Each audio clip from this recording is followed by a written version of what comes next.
It's the middle of February. Where has this year gone? Just absolutely crazy. So I just like to say, I want you to know how much I love you, because I've worked all day and I've literally just got home. Mark's made me a lovely cup of tea, and I've said a very quick hello to the rest of the family, very quick hello to the chickens. No cuddles for the chickens yet. So, because I wanted to come in here and make this video for you. So I will give them a cuddle in a minute when I finish this. So I hope you appreciate that, which I'm sure you do. Anyway, what I'm going to do today is I'm going to show you how the seeds that I have already sown 4 weeks ago, how they're getting on, and I've got more to sow in February. So let's start with the ones that I sowed about 4 weeks ago. It's just started to rain outside, so fingers crossed it won't get too hard, otherwise I'll be staying in here for a while. So let me show you how the seeds are getting on that I sowed about 4 weeks ago, and then we'll move on to the seeds that I'm going to sow now. These are the ones that I've already sown. So the sweet peas are coming through absolutely lovely. There's loads of little ones coming along, so they're doing really well. Behind those I've got some leeks, and they're growing beautifully. Let me just shift that down and then you can see. Behind the leeks I've got some exhibition onions. So they're growing beautifully, and then behind that I've got some dill, which again is doing really, really well. My seeds are in an unheated greenhouse. It's only heated by the sun, so they've just had a little propagator lid over the top of them, and I've just watered them when they get dry. At the back are chives, which haven't actually made an appearance yet, but I'm hoping that they will soon. Now, if we look in the other one, hopefully you can see at the very, very back, the lobelia. Let's zoom in on that a little bit. I'm likely to go the wrong way here, but never mind. Oh no, look, I didn't. How exciting. There, hopefully you can see the lobelia have just started to germinate. And actually, I've just spotted one aquilegia. So they're on their way as well. That's one variety of aquilegias. I don't think the other ones are, no, they're not quite germinating yet, but I'll give them, obviously they've got plenty more time. So I'll just cover those back up again. What I will do with these, excuse me, in about 2 weeks' time is I will put these into little individual pots. These ones here, the exhibition onions and the leeks, I will put into individual pots, and the dill, I will put little clumps of those into smaller pots. But I will do that in about 2 weeks' time. So I will do that on the next update. So let's get on to the seeds that I need to sow this month, and there are quite a few of them to do. It's raining quite hard outside at the moment, so I'm glad I'm in here actually, and I'm glad it actually waited to rain heavily so for me to get home. So I do appreciate that. So seeds for February. Got quite a few in this box here. I did take a photo and I put it on Facebook, I think. So if you've seen that, then you know how many there are. But let me just go through these. See if I can, oops, what have we got in there? More chives, and there's some cress. Right. Okay, so this year what I've decided to grow, I'm going to grow, I got these from Spain. These are melons. These are called Sugar Baby.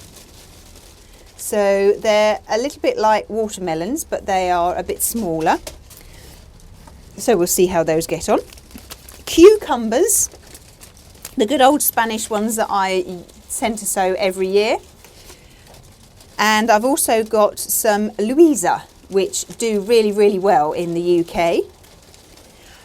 Aubergines, my good old, these did really well last year in the greenhouse. They were absolutely fab. I've got loads of them. And whether it was to do with it was really, really warm, so that might have been the good thing about them. And I've also got another variety of aubergines here. They're called Kaburi. I think that's how you pronounce it. Anyway, those ones.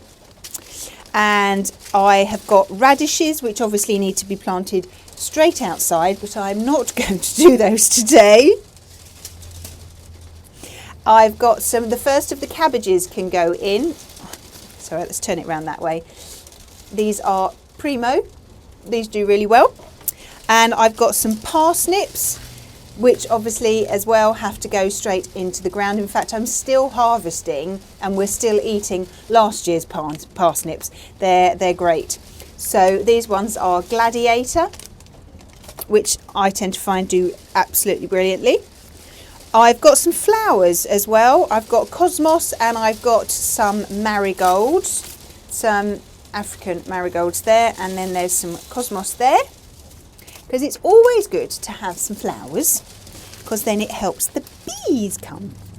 And I've got some chillies and some sweet peppers, all of those, some hot. Got the razzmatazz ones. Got loads of chillies last year. They did really, really well. I've got the California Wonder, which are great. And I've got some padron peppers. Now, padron peppers, you'll grow these, and most of them will be nice and sort of cool, but then you'll get the odd occasional hot one. So that's always good. Rainbow mix, which is nice. Cayenne peppers.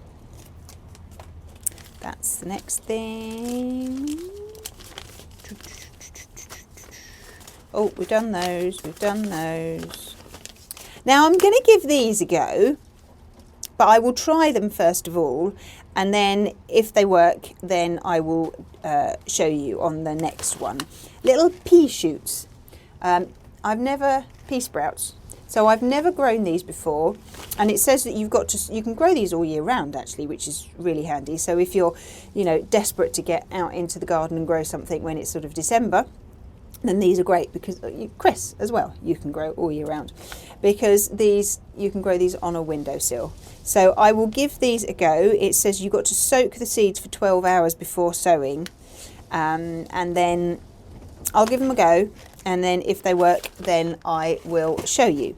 I'm going to sow my tomatoes. Now I know that last year, I think I sowed lots of different varieties of tomatoes last year, and I believe I said I'm only going to grow 1 or 2 varieties next year. There's 7. There's 7 different varieties here, but anyway, doesn't matter. So I have got Gardener's Delight, I've got Big Green, Sun Gold, which are fab, Indigo Blueberries, Shirley. I've got some big ones, beefsteak ones from Spain, and some little baby ones from Spain as well.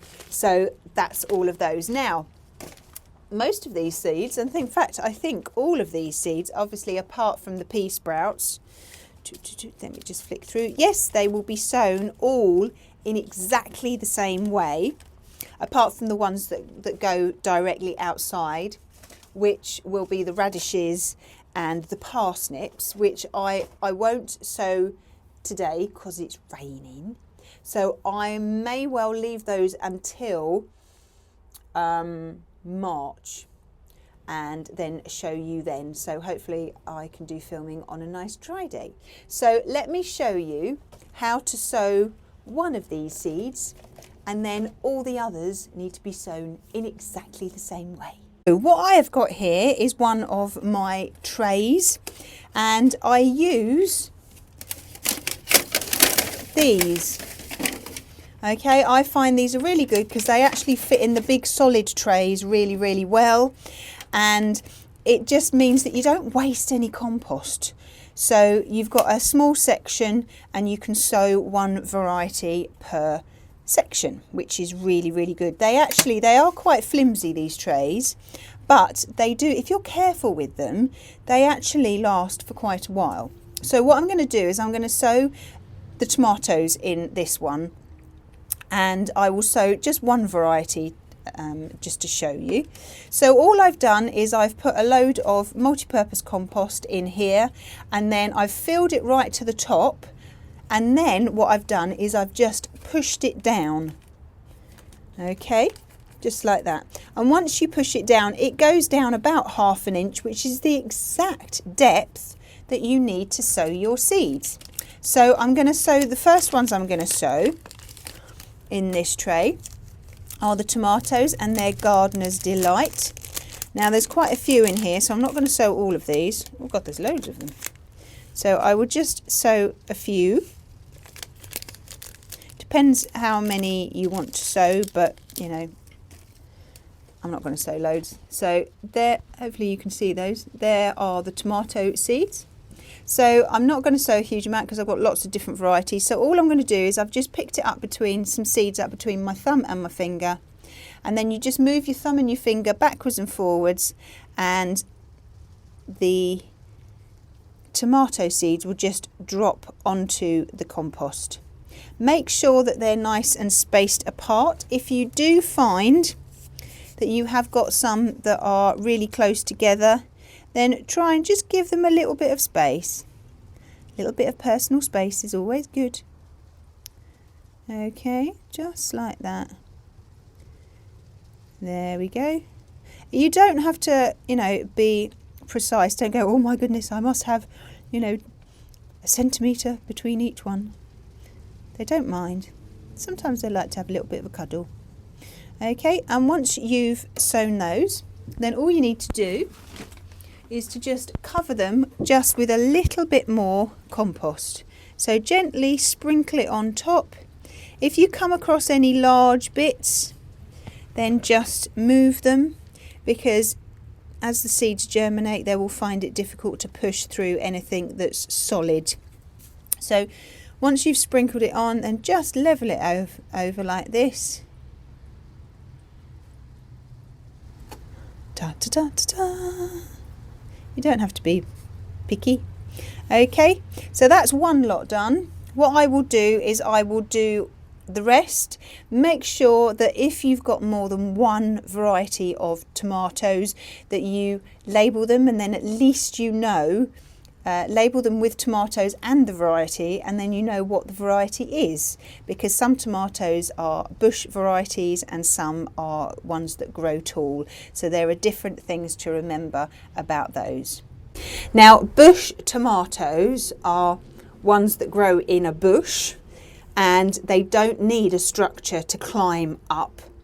Now, bush tomatoes, you don't need to side shoot. So you can just, they're great if you're limited for space, or you think that tomatoes are far too complicated to grow. Get a bush variety. You don't have to sow them from seed. If you want to go and buy a small plant and then look after it, that's absolutely fine. There is nothing wrong with that whatsoever. So you just plant it and it will grow into a bush. Some are quite small and some get quite large, but you tend not to have to side shoot those ones. Whereas the tall ones, they call them cordon, they grow up and they need a structure to grow up. And those are the ones that do need side shooting. The side shoot it's a sucker. So it takes all the energy from the tomato plant when it's trying to produce fruit and ripen the fruit, and the side shoot will take a load of energy. So you'll get fewer tomatoes if you don't side shoot a cordon one, and it just looks really messy.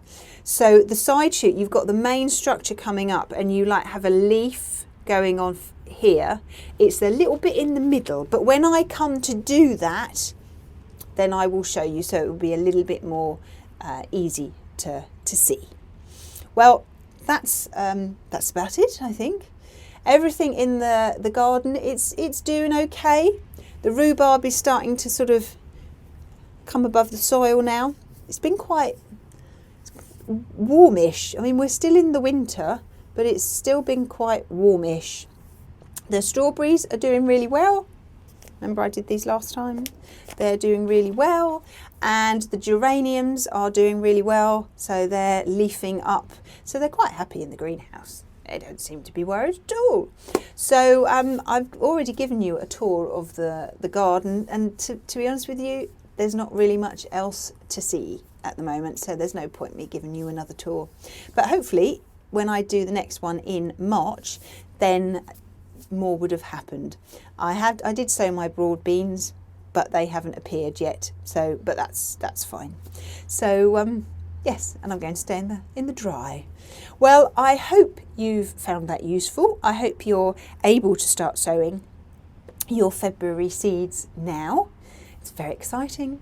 Okay, March in about 2 weeks' time. I'm not excited at all, clearly. So anyway, I hope you found what I've shown you useful, and I will see you in 2 weeks' time. Bye-bye.